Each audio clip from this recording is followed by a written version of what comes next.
first time I came across the Brahms Sonatas was actually very much at the beginning of my musical life, because I just had started to play the violin. I was 5.5 years old, and David Oistrakh visited Basel. That's the small town across the Rhine where I grew up. And he was playing the 3 Brahms Sonatas with Frieda Bauer. And I remember sitting on the lap of my first violin teacher on the balcony in Basel, and I was totally immersed in the music. It was the longest, most beautiful velvet wrap of music I had experienced so far. And it was not only David Oistrakh's personality, the warmth of sound and the lushness of the expression, and of course the love for the violin, which was deepened by this concert, but it was Brahms' music which was engraved from that moment on as something perfectly suited for the violin, understanding the singing quality of the instrument the violin is. And instinctively, that was for me, in the first contact with Brahms, maybe the most apparent and most attractive component of the composer's language, the understanding of the singing quality of that instrument, which I just started to get to know. A few years later, when I think I was 15 or 16, I started to play the Brahms Sonatas, nearly being some of my first recital programs ever. And I played them for quite a while, also in conjunction with the violin concerto. There have always been blocks in my life where I've dedicated time to one particular composer, like the Mozart cycle we did a few years ago, or in 98. 98. Yeah, it was the Beethoven cycle. So there was this period in my early teenage years where I was very dedicated to Brahms, the violin concerto, because I recorded it for the first time with Herbert von Karajan when I was about 15 or 16, and the Brahms Violin Sonatas, which meanwhile have followed both of us over 20 years, and we have played the cycle over and over again, and we have played single pieces, but you are much more the expert of Brahms as a chamber music composer than I am, because so far I've played a few of his piano trios, the sonatas, and of course the violin concerto, as well as the double concerto. Well, Brahms for the piano the chamber music is extremely important. After the Opus 5 piano sonata, all the large sonata form works that Brahms wrote using the piano were with other instruments. Mm-hmm. It's probably the greatest body of chamber music we have. Now, as far as my first experiences with the violin sonatas, it was not so much of a listening experience as being, it was at Curtis. I was a young man, maybe 14 or 15 at Curtis. I think it was Shmuel Ashkenazi who needed a pianist. It was just kind of put to me, Shmuel needs someone to read through this stuff for his lesson. And it turned out to be the Rain Sonata. Our favorite one. Oh. And I went in there basically thinking I was going to sight read this piece, and it was, oh my, this is more than I bargained for. Yeah. And it whetted my appetite for more of Brahms. And then a few years later, one of my colleagues at Curtis was doing a recital, and he gets scheduled the Brahms D minor sonata. So that meant a considerable amount of work, diving into Brahms's pianism is very rich, it's very full. In many ways, I realize now, I didn't know then, but now I realize that he was very much influenced by his choral writing. Yeah. The voice leading is fantastic in Brahms. It's not something which is obvious, but there is this wonderful support of the innate abilities of the violin. You mentioned the singing sound. Yeah. You can really tell that songs and choral works and chamber music altogether have really made up the main part of the main body of Brahms's works, which make his 3 sonatas even more valuable in terms of pieces in his life. And don't you find that they're quite different from the Beethoven and Mozart sonatas for the same combination? Yeah.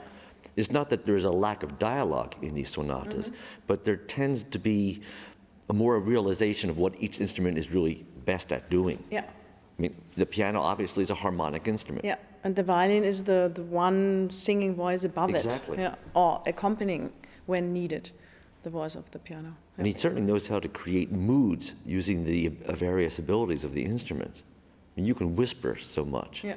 The piano can whisper also, but I also have the pedal, and it creates this almost impressionistic gloss. And those moments of quietude when that whispering comes in with this kind of the mist that the piano is able to create. That's Brahmsian. Yeah.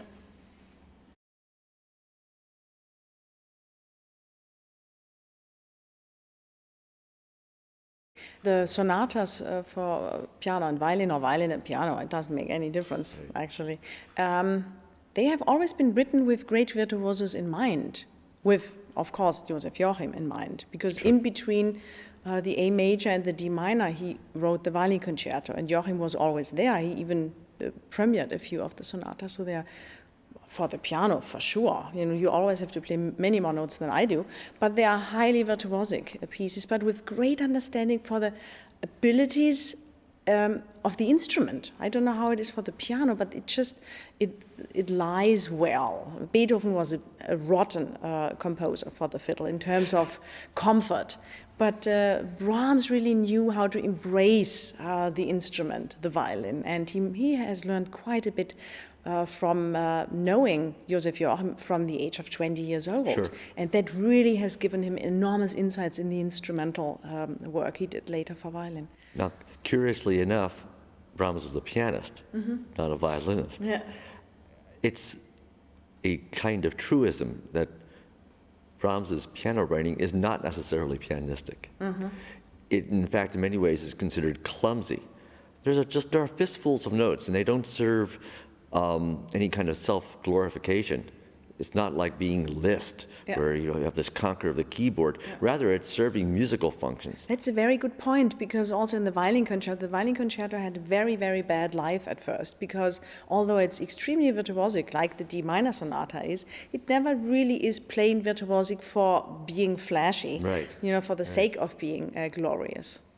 And Brahms would send these sonatas, he would send them to Clara. Clara Schumann. Yep. He really trusted her instincts.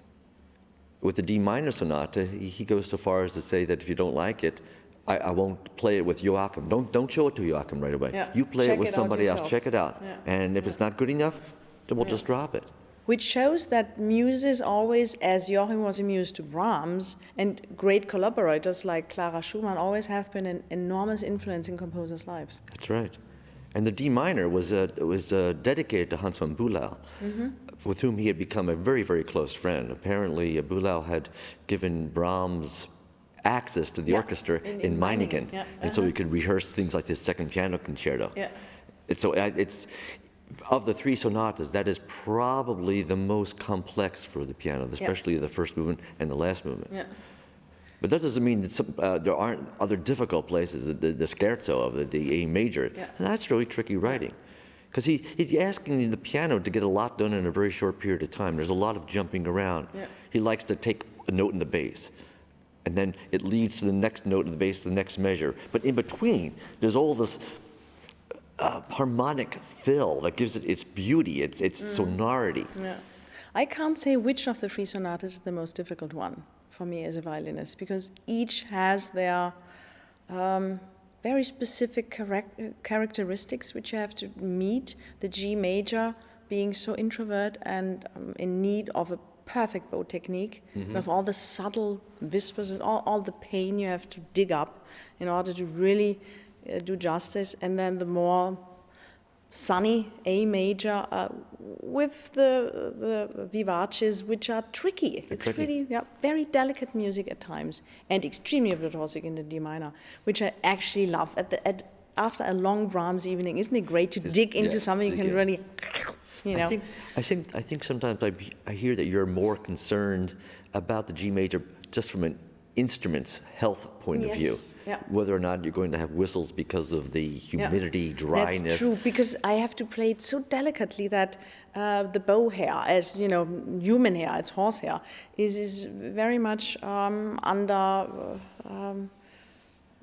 the influence of humidity, dryness is changing. So my way of playing the fiddle, playing the G major, which is such a delicate little piece, is very much influenced by the temperature, actually. That influences my playing of the G major as well, the last movement, with those very delicate raindrops, the the repetitions.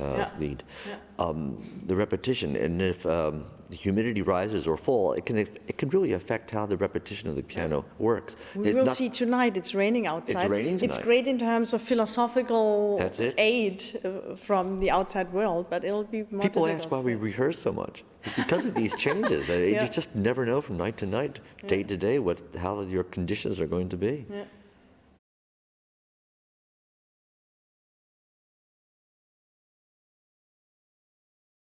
I mean, they're all so different from each other and each of them has a very personal history, don't they, Lambert? They do. And that alone is really a story in itself. To me, the G major holds a very, very special place because it's such a private piece.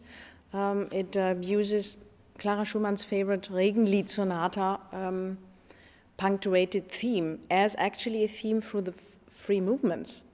And I think when we first played all three sonatas, that was also our most beloved one because it has such a wonderful history. Clara Schumann having just lost another child, a daughter, and her son Felix was, I think he had tuberculosis. So she was in a very bad state of mind, and Brahms wanted to give her this sonata in order to maybe, I don't know, comfort her? Yeah, he sent it to her, and apparently she was so taken with it. Yeah. She was in tears. She wrote back to him that it was a great comfort to her. But as far as the development of the sonatas, it has been said that this was the fourth sonata, the G major, that he threw the other ones away. Now, didn't he always take enormous amounts of time? I think he took 10 or 15 years to write his first symphony. That's right. So what we actually see in outcome of his pieces is just the tip of the iceberg, so to speak, because there have been many other pieces in between which we have never seen. They say his favorite piece of furniture in the room was a trash can. It's where letters and compositions and sketches went in. Unfortunately, he didn't have a housekeeper who kept it all for us. Too bad. What I've always thought interesting is there any connection between the G major opus 96 of Beethoven and this sonata? Same key, because he was always so much aware of Beethoven over his shoulder, and he starts off where Beethoven left. And there's not that you can say they're the same character, but there's a quiet mood to it. Isn't it interesting that all three sonatas are composed during the summer months when he's on vacation in beautiful places? And the Violin Concerto. It took him 3 summer vacations in, I think, Percha to write. So he must have, I don't know, nature was a great inspiration for him. And so what sets the G major apart of the A major? I mean, it just is a totally different piece. It's a different mood. The A major is written for his, I don't know if she was his girlfriend, the singer, Mrs. Spies. And it's just the more welcoming, the more... this feeling of greeting. Exuberant, happier, if you want to use that rather blunt word. Kind of laid back, enjoying the moment. Yeah. But in terms of composition, you couldn't say, as you could say in the early Mozart sonatas and the late Mozart sonatas or the early Beethoven sonatas, and Opus 96, that there's a tremendous jump in refinement of composition. Could you? I couldn't. There's more complexity in a certain kind of way in the D minor. And maybe he's getting tighter with the use of materials. You know, in the letters, he's mentioning the revision of the Opus 8 trio. And there's something very similar about at least the pianism in both of these. He's, the trio and the D minor. Brahms has always been somewhat clumsy for the piano. The earlier sonatas they're kind of craggy and rough-hewn, as though they're made of granite. But here he's combining these demands of these great leaps on the piano and lots of big chords, and it's in a much more masterly fashion. It's as though he finally has found out a better way of writing for this that can make it work. For the violin, I can't say such a thing. It just is equally perfectly shaped, maybe because it wasn't his instrument and Joachim was such a tremendous influence. He kind of grasped it all at the very beginning of, finding out about the violin. And don't forget, he had already written the Violin Concerto. So he was at the peak of his understanding of that instrument.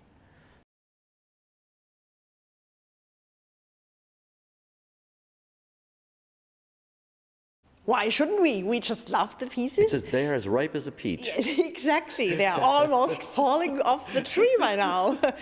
Don't breathe heavily, otherwise they are going to fall off the tree. We've been playing them for a long time. We have played them for 20 years. Not every year, God forbid, but we have revisited the pieces. And as my first recording of them is at least 25 years old, I think. I don't know the date of it. Could that be? Could be. Yeah, that could be. It could be. It could be. Of course, my view on Brahms, my view on anything I play today has I wouldn't say I play it better, but I have a deeper understanding of music. And if you want it or not, life does leave its marks. Sure. Not only in your brain, but in your heart and in your soul. And after all the examinations of a score, what do we see there? Only notes. It's only a shadow of what the composer really wants to express. So what we have to struggle with is what is between the lines, what is behind it, what does it really mean? Sure. And getting older, you're not normally, I mean, not automatically getting more mature, but I do think the understanding of things in some cases deepen.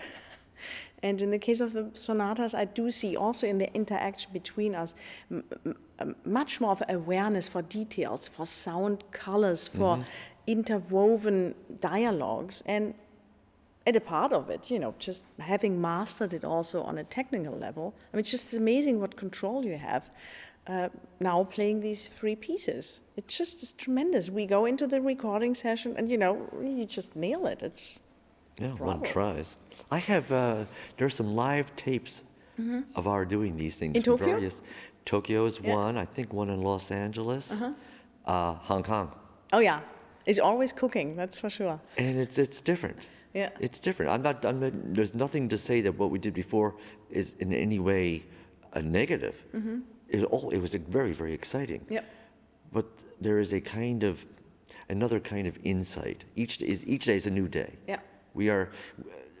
I think Brahms is very much a composer that's of the moment. He's not worrying about the past so much. He worries a little bit about the future. Yeah. You can hear those dark clouds coming across even on a sunny day. Yeah. What I love about him also as a performer is the fact that in his interpretations as conductor or pianist, he never seemed to have set a tempo really in stone. No. There's this story where he was conducting an orchestra and with one of his symphonies, and the horn player came backstage and said, "But Meister, it was so much faster than yesterday." And Brahms apparently said, "Yeah, well, I was in a good mood today." That's it. Well, Clara wrote to him, and they were working on the complete edition of Robert Schumann's piano works. And she wanted from Brahms metronome markings. Yeah. He refused. Yeah. He just didn't see the point. He was very much much against. Andre, he just hates that. But let's face it, a few of us players who are maybe not totally geniusly gifted, they do need metronome markings. Well, so it's a good it does starting help. point. Yeah. It's not something you put and keep there. Yeah.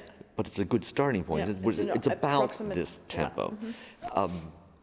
He was just so much into the flexibility, the expansion, the lyricism, the moment of the day. Yeah. Does it also have to do that he was so much engaged in folk music, Hungarian dances, I mean folk tunes, and the exuberance and also the flexibility of these tunes being... Good question. He certainly knew those.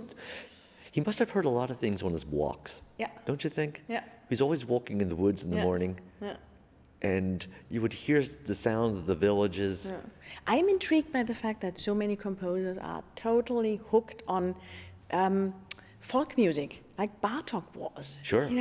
And there's a whole generation of composers who have kept really track of that art. Also Brahms's first profession when he was a teenager, when he had to work in the bars, playing dance music. Yeah. That you find in the music a lot. I mean, so much of it, on these sonatas, there's that wonderful feeling that you are invited to the dance. We should re-record the Hungarian dances, Lambert. There you go. So yes, it's a time to record this, because we've played them, we've learned them, and we've lived with them, we've played them on various consonants together, and we've gone through life experience, and now we just bring it all to this music. And Brahms is a composer who's not showing off, he's showing life, beauty, art. Yeah. It's wonderful.